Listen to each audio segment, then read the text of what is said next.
Video, we're going to be making a new Crucible lifting tongs. My old ones, I made them a while ago, and they're really bulky. Let me get them. They've been sitting in the corner. So you can see, it's just two pieces of square stock pinned together, and it kind of grabs it like that with some angle iron. It's really bulky. I don't really like it. It's hard to fit it in the furnace. So what I'm going to do is I'm going to make another one based off of this design, which is off of Budget Casting Supply. So you can see we have these two flat bars that are twisted, and then they go into this little cradle that picks up the Crucible. I think that's a much better design. I could just buy it, but it was a couple $100s. I think it was like, I don't remember how much it was, but I remember looking at it and thinking, whoa, no way. So we're gonna make it, I think I can make it fairly cheaply, or fairly cheap. So I got some flat bar here. First thing I'm gonna do is cut it in half, and then each half I'm gonna make a twist in the middle, 90-degree twist. So let's get started. So we're good. I marked it here exactly in the center. So we're gonna cut this off. I'm gonna do as best I can to make it straight, although it's not really super critical.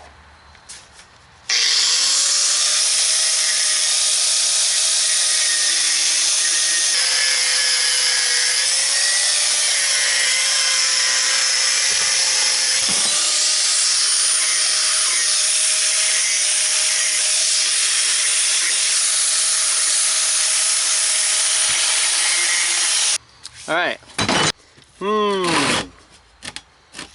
This was quite a bit off from being 3 foot. All I did was I just marked 1.5 feet from one side, but we got about 1/4 inch on this side. That's a little bit too long. That shouldn't really matter.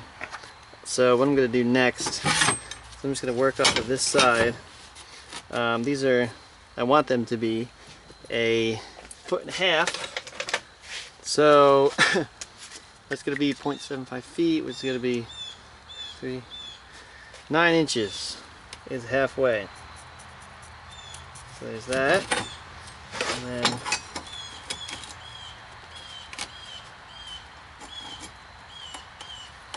just like that. So that's the point where we're going to make the twist. We're going to do one at a time. Okay, so hopefully this works. Don't have an acetylene torch. It's on my Christmas list. It's been on my Christmas list for a long time. So what I'm going to do is going to use a propane torch. I think it'll work to heat this up enough. I'm going to use these pair of pliers, and I'm just going to twist it 90 degrees. So I guess I'll get on it like that, and then I'll just twist it 90 degrees. Now, yeah, this is going to take this might take a while. I'm hoping that the jaws are not going to suck too much heat out of there. Those are cast iron jaws. Their heat transfer is really not that crazy. But I don't have any way to insulate this. I could squeeze it in some wood. I don't have any around here. So I'm going to try this. We're going to see if it works. We're just going to heat this up.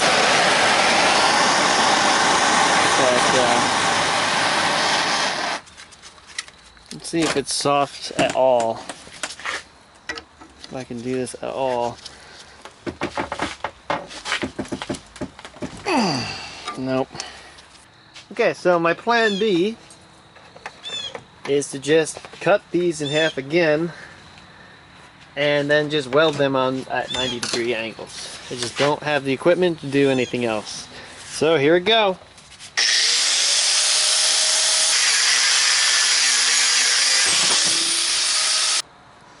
Okay, I want to just face these guys off to make them perfectly flat, just because I can. So first I'm just going to lube my spindle. So let's oil that up, and let's see what the speed is here. We're going, I don't know what this thing can handle. is still kind of new to me. So let's go in. Let's just try 20,000. Start off small.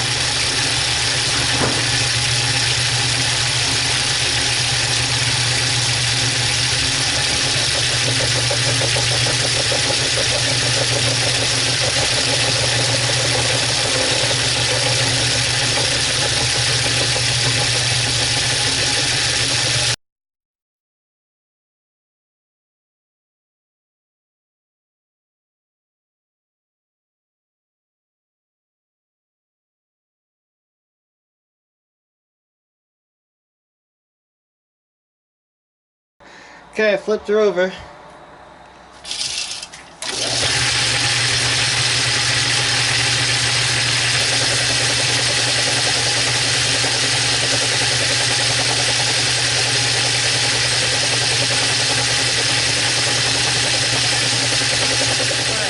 Set up on the horizontal mill. We're just gonna cut a slot in this so that the other side can slide in, so it makes for a better weld joint.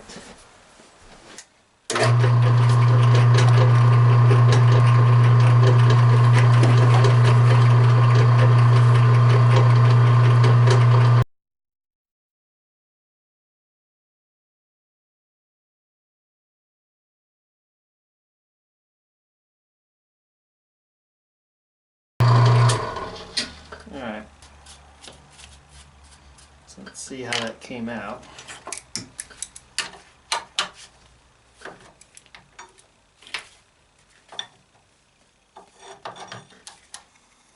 So let's see if the other one, whoops, is going to fit in it. Yep.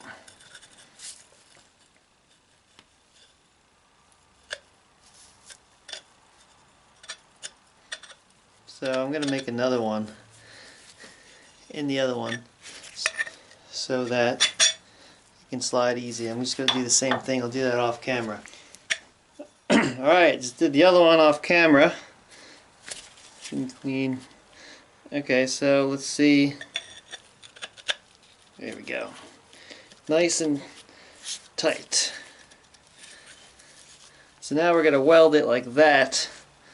And that's going to act as our, that's going to be a really strong joint.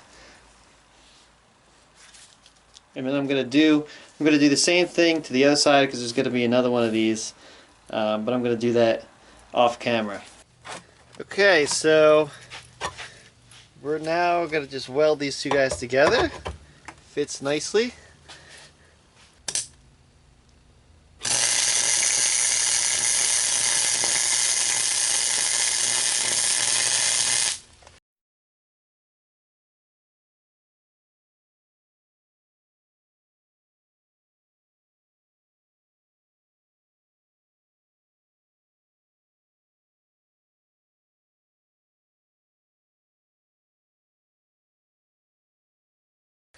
So one thing I want to do, should have done it before I welded it together, is I just want to round off these corners a little bit with the grinder.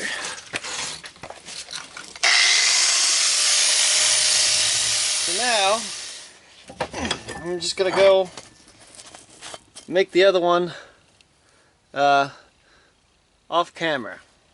Okay, now that we have both of these made, I'm just going to drill a hole through both of these and put a bolt through with a lock nut, and I just marked pretty much approximately where it's going to be, and then it will slide like this together. Okay, I got this part in the vise, and we're just going to drill through. I think this is maybe probably number 7. I just have it left in there from the last time I was using it. I don't feel like this whole position isn't super critical, so, and I don't feel like getting a center drill, so we're just gonna tap it and see if we can make it not wander so much.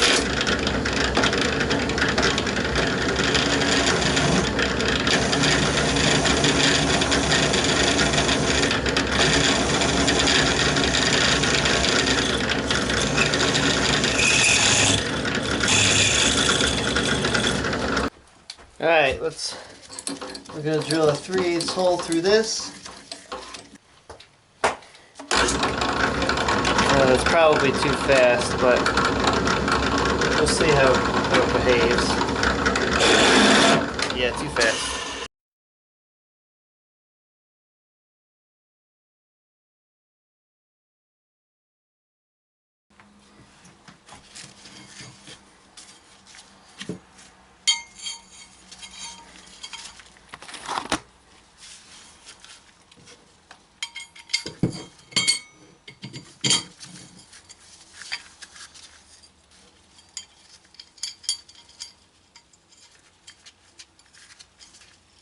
I don't have any good assortment of wrenches up here where the machines are. So what I'm going to do is get this tight. Right there.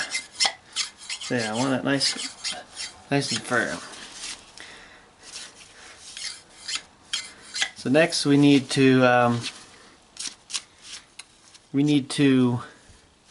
cut these so they're flat when it's perfectly closed, and then we will weld on the parts that go and hold the crucible.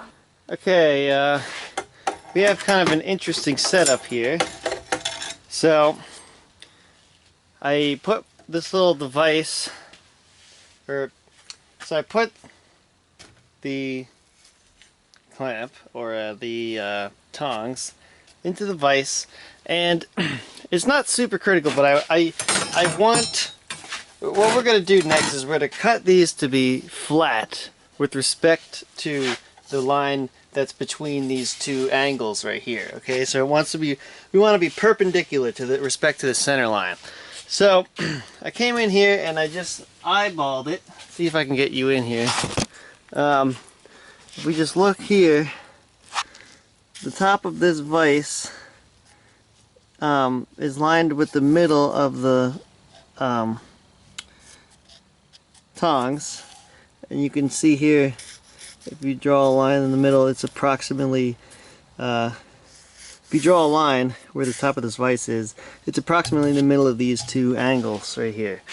So I have this box clamp, it's just one of my flasks, and then I have the tongs clamped to the box. So now what I'm going to do,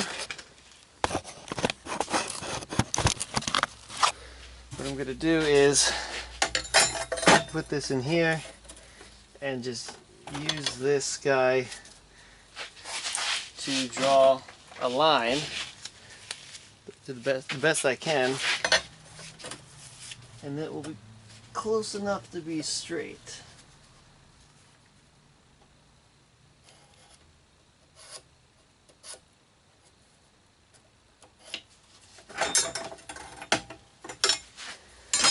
Alright, so let's look at this.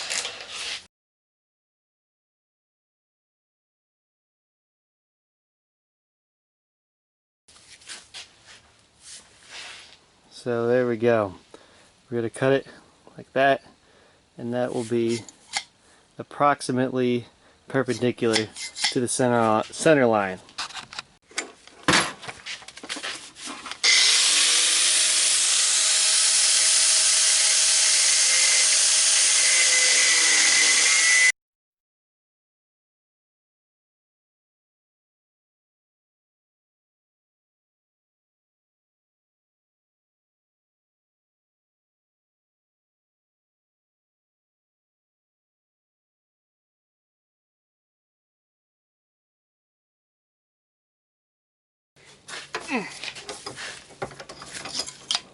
There we go. So you can see it's flat with respect to that center line.